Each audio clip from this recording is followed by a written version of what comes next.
These are the tools that I use to measure a bore.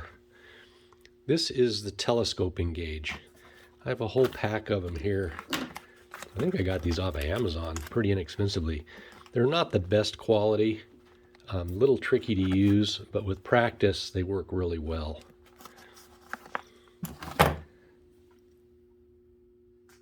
What happens is you loosen this knurled thing at this end, squeeze it, and then you tighten it and it stays. You release it and it opens up. So you close it, tighten it, insert it into the bore, loosen it, get it settled. And what I do is I grab it way out at the end so I don't disrupt it. I try to disrupt it as little as possible. Tighten it, not too much, and then kind of feel to see if because if you take it and then you push it off center, now it squeezes down and it's not going to be representative. It takes a very light touch. It's easier when it's in the lathe. What I do is I tighten it and then I just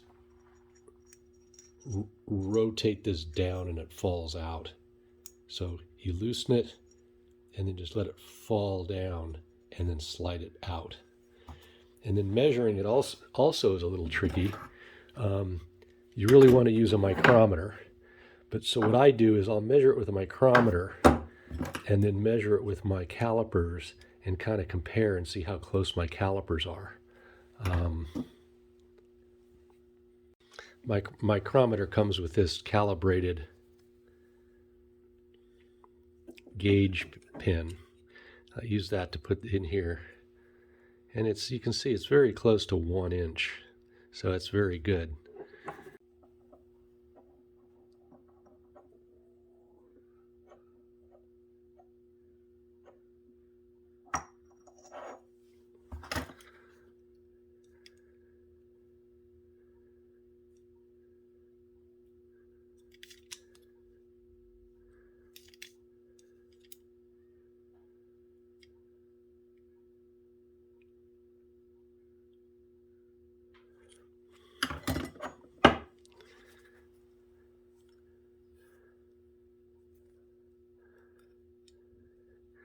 It requires a very light touch because you can just squeeze if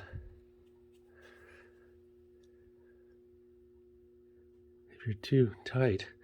So this says we're just a little bit more than 1 inch. This guy here is pretty well calibrated too, so they're pretty close. It says we're about 1 inch. So that was the end closest to the chuck. And if I put it into here, this is tight. I don't know if you can see that. So it's going to be smaller at this end here.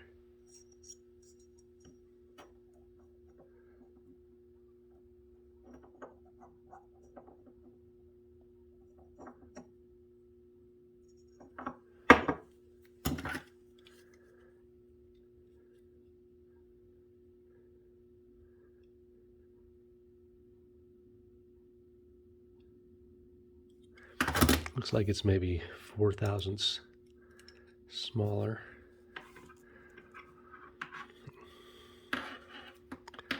This is tricky. That's why I kind of want to like to get my calipers calibrated and use them, but double check it here.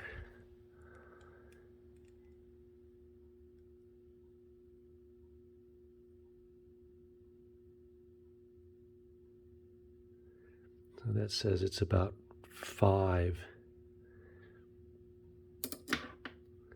I'm sorry, again about 4. I'm sorry.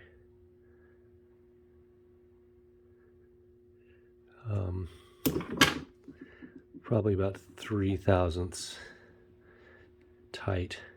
So that's 97. This is what I trust. So according to this, I'm reading maybe 1.001-ish on at the bottom, and 0.9 0.97 at the top. So we're about 0.004 diff.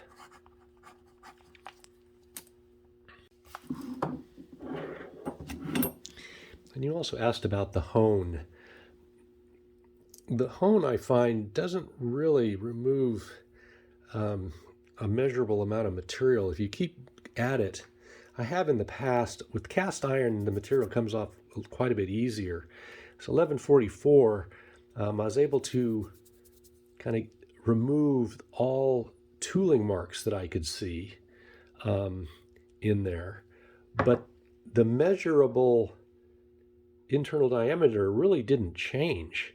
So all I think it did was just kind of take off some of the high spots, and the measurement was within, certainly less than 1,000th of measurable material. Maybe I just took off the ridges.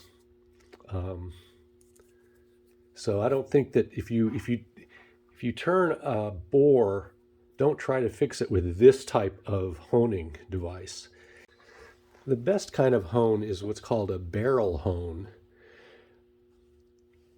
which is like, typically they're made out of brass and they can be expanded. You put them in and they expand, and then you run this back and forth, and they can be used to get a very true bore. And our little engine, like I mentioned before, it's advantageous to have it a little tighter at the top than the bottom, especially if you're using cast iron rings. In our case, it's going to be pretty forgiving. I'm going to use the Viton rings.